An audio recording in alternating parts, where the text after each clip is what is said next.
At my own birthday dinner, my mother leaned across the table, smiling like a queen giving orders. "While everyone's here," she whispered to my dad, "tell your son to go change the locks at her apartment." The clinking fork stopped. My brother didn't question, just stood up and left like it was normal to break into your sister's life on her birthday. For an hour, laughter turned into whispers. Then he came back pale as the tablecloth shaking. "Mom, there's something," he said. Her smile vanished. My stomach dropped. Whatever he saw at my apartment wasn't supposed to be found. When people talk about family, they picture warmth. Birthday candles, laughter, hugs that mean something. Mine always looked the part. Perfect smiles and Christmas photos, matching sweaters, polite small talk about vacations and promotions. But behind that, everything was a performance. My mother, Mrs. Reeves, was the director. My father, her silent investor, and my brother Nathan, the star of every act. Since I was little, I knew my role. Stay quiet. Don't ruin the image. If Nathan forgot to call, Mom said he's busy. If I missed one dinner, she said you're selfish. Somehow, every flaw became mine. I used to think if I worked harder, achieved more, maybe she'd finally look at me the way she looked at him.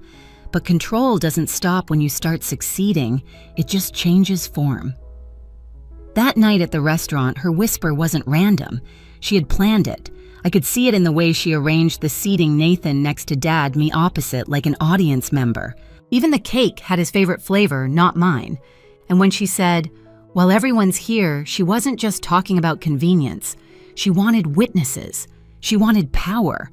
Dad didn't question her either. He never did. Decades of keeping peace had turned him into an echo. He muttered, "Do it after dessert," like it was a grocery list. My brother nodded, eager to please, eager to obey. I remember tracing my finger along the rim of my glass, pretending not to hear, pretending not to care. But inside, my chest burned. Change the locks at my apartment. Why? What had I done this time? I had my own place for 3 years, a small apartment in Portland where I lived with my son Liam. It wasn't fancy, but it was mine, my safe place. No one had a key except me, or so I thought. When Nathan left the table, I stayed still. Mom chatted with relatives, her voice sweet again, as if she hadn't just ordered a break-in. My father smiled weakly, swirling his wine, pretending not to notice my silence. I excused myself to the restroom just to breathe. The mirror reflected a calm woman, neat hair, lipstick intact. No one could see the storm behind her eyes. By the time I returned, an hour had passed. Nathan was back, pale and shaking. He leaned toward Mom, his voice cracking. "There's something you need to see." Her expression stiffened. "What do you mean?" He hesitated, eyes darting to me. "There's police tape around her door." The table fell silent. My mother's fork slipped from her hand. I didn't move, didn't blink, because in that moment, I realized the real dinner hadn't even started yet. The drive home felt endless. Street lights flashed over the windshield like heartbeat monitors, steady but cold. My phone buzzed nonstop, Mom, Dad, even Nathan, but I didn't answer. The city outside looked normal, but I could feel something shifting, something that wouldn't go back to the way it was. When I pulled into my apartment complex, 2 police cruisers were parked near the entrance. Blue and red lights pulsed against the brick walls. My stomach twisted. I barely remember getting out of the car, just the sound of gravel under my heels, and a uniformed officer stepping toward me. "Ms. Reeves?" he asked. "I'm Officer Grant. Are you the tenant of Unit 214? Yes." "What's going on?" He checked his notes. "We received a report of a break-in. Your door was forced open, but nothing appears to be stolen. We've sealed it for investigation." I blinked, trying to process. "A break-in? Who would?" He paused. "Do you know anyone who might have a copy of your keys?" My throat tightened. "My brother Nathan Reeves?" The officer glanced up sharply. "And why would your brother have your keys?" I hesitated. "Because my mother told him to." He stared at me for a moment, pen hovering. "Told him to do what? Change my locks." He exhaled through his nose, writing something down. "That's quite an instruction." "I didn't give permission," I said quietly. He nodded. "We'll review the building footage. You should stay with someone tonight." But I didn't move. I couldn't, because through the cracked door I could see my living room. Nothing was destroyed, nothing missing, except the feeling of safety. And then I saw it. The photos of me and Liam on the wall had been turned face down, one by one. "Officer," I whispered, "those photos." He stepped closer, flashlight sweeping the room. On the coffee table lay a single white envelope. He handed me gloves. "You should open it." Inside was a short printed message. "Tell your mother the truth always finds its way home." My fingers trembled. Grant frowned. "Does that mean anything to you?" I shook my head, but my heart knew better. The words weren't for me, they were a warning to her. Somewhere between that restaurant and this moment, the control my mother built was cracking. She just didn't know it yet. I barely slept that night. Every time I closed my eyes, I saw the envelope again, those printed words staring back at me like a dare. By morning, the rain hadn't stopped. It hit the windows in hard, uneven bursts, the kind that makes silence feel louder.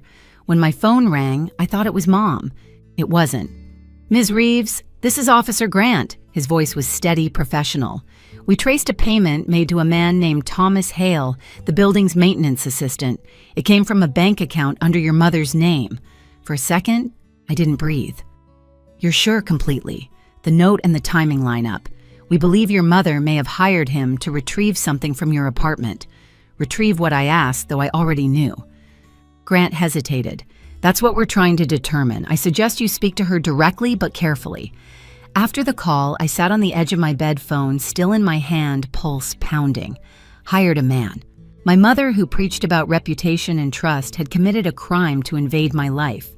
I remembered the box in my closet, the one labeled Dad's business papers. I had found it last month while cleaning. Inside were property deeds, statements, wire transfers, documents signed with my name. I thought it was an accident, a clerical mix-up, but now I understood. Those weren't mistakes. They were camouflage. By late afternoon, I'd made up my mind. I texted her dinner, my place. 7 p.m., no games this time. Her reply came instantly. "Fine, but be ready for the truth." When 7 came, the knock was light, deliberate, just like her. My mother stepped in, perfume and confidence filling the room. "You shouldn't have involved the police," she said. I crossed my arms.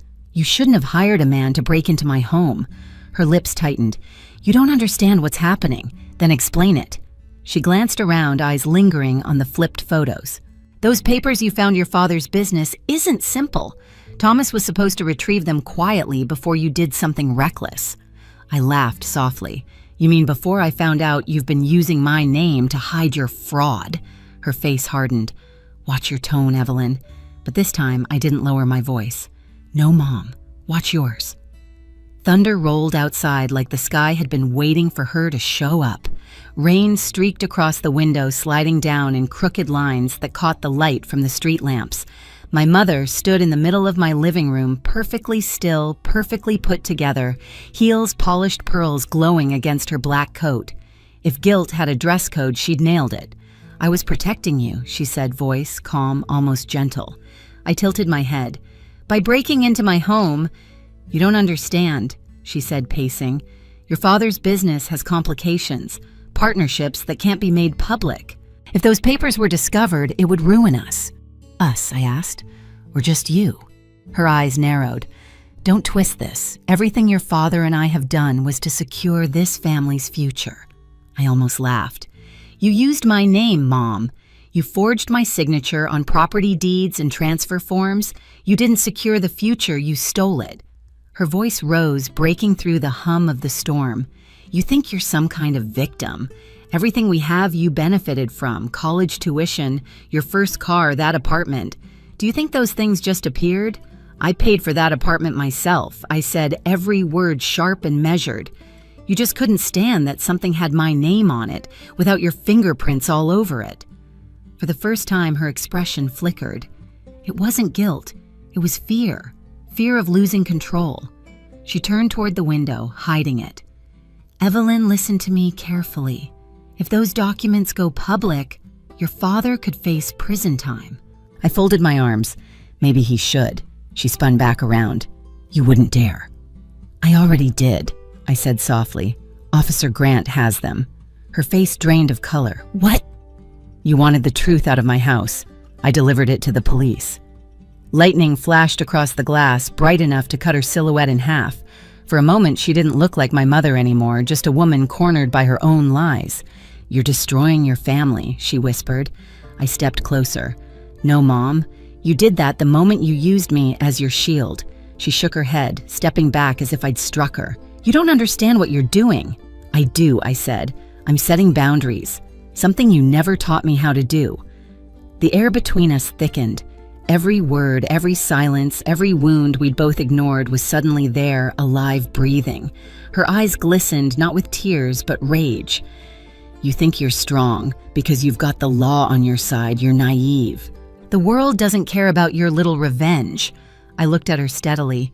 "It's not revenge, Mom. It's accountability." She laughed, cold and brittle. "You'll regret this."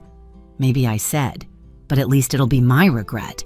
The room went quiet except for the rain. Somewhere outside, a car horn echoed, distant and hollow.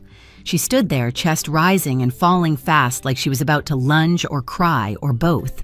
Finally, she said it. "If you go through with this, you'll never have a family again." I met her gaze. "Then maybe it's time I build one worth having." She froze. Her face hardened, mask sliding back into place. Without another word, she turned and walked toward the door. The click of her heels against the hardwood was the sound of a legacy breaking apart.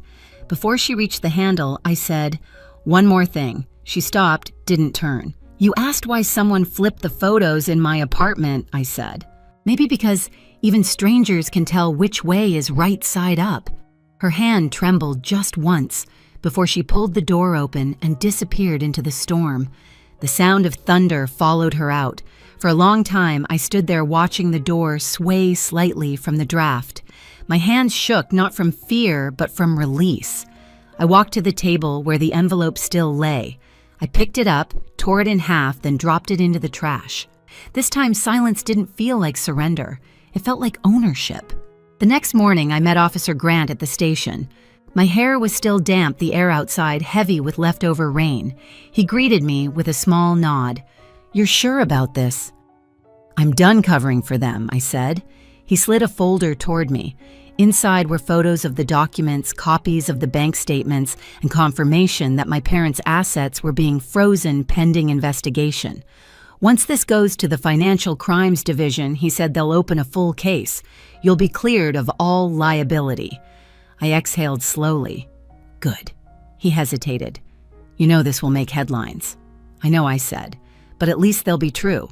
By the time I left the precinct, the clouds had started to break apart. Sunlight spilled through in thin, uneven rays, the kind that look hesitant, like they're not sure they belong yet. When I got to the hospital to pick up Liam, he was waiting with a sticker on his shirt, a gold star. He ran straight into my arms. "Mom, look, I got a star for being brave." I smiled. "So did I, sweetheart. You just can't see mine yet." He giggled, not understanding, and for once I didn't need him to. We drove home in silence, his little hand resting on my arm. The world outside smelled clean, washed new. When we got back, I made pancakes, the kind he liked with too much syrup and not enough patience. He talked about school, his friends, how he wanted to build a rocket in the backyard. And for the first time in years, I didn't feel like something was chasing me.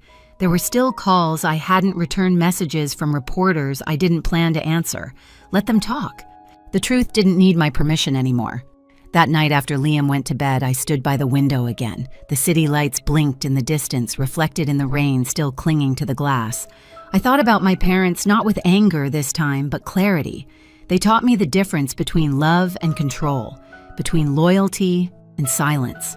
And somewhere between their lies and my truth, I'd finally found myself. The next morning, I walked into the post office with one final envelope in my hand.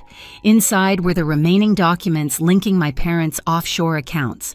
No note, no message, just the truth. When I sealed it, I whispered, "This ends here." Outside, the air was bright, cool, honest. I turned toward the street where my car waited, and for the first time, I felt something I hadn't felt since childhood: peace. News travels fast when scandal smells like money. Within a week, every local outlet had picked up the story. Prominent couple under federal review for identity fraud. My phone lit up nonstop. Journalists, lawyers, relatives pretending to check in. I didn't answer a single one. The world could speculate all it wanted. I was done explaining myself. The apartment was quiet now. The flipped photos had been rehung, every frame straightened. Liam's laughter filled the space where fear used to echo. Sometimes late at night, I still caught myself expecting the phone to ring with her name on it. But it never did. Not out of guilt, out of shame. Dad resigned from his company the same day the investigation became public. The firm released a one-line statement about health reasons. Mom vanished from her social circles, her charity events, her book club. For a woman who lived off appearances, silence was the only punishment that fit. Officer Grant called a few days later. "You've been fully cleared, Ms. Reeves. The case is moving forward." "Thank you," I said, "for believing me." He paused. "You didn't need me to believe you. You just needed to believe yourself." After we hung up, I looked around my living room, the same one that had been invaded, violated, reclaimed. The air felt lighter, like the space itself was breathing again. I poured a cup of coffee and opened the window. Outside, the city sounded alive. Horn's footsteps, the soft hum of a place that didn't care who you used to be. That weekend, I invited a few friends over for dinner, people who had stayed when everything fell apart. We didn't talk about my parents. We didn't have to. Nana raised her glass and said, "To freedom, and to never apologizing for protecting yourself." I smiled. "I'll drink to that." Later, after everyone left, I tucked Liam into bed. He mumbled, half asleep, "Are we safe now, Mom?" I brushed his hair back. "Yes, baby, we are." He sighed and drifted off, and for the first time in years, I didn't doubt the words that came out of my mouth. The next morning, sunlight poured through the kitchen window, soft and gold. Liam sat at the table, kicking his legs syrup on his cheek. I flipped pancakes, watching the light move across the floor like it was tracing new boundaries, ones that finally belonged to me. I'd spent years trying to keep the peace. Turns out, peace isn't something you keep. It's something you claim. As I poured coffee, I looked at my son and smiled. This time I said softly, "The locks stay mine." If you've ever had to rebuild yourself after family betrayal, share your story below and hit subscribe. You're not alone here.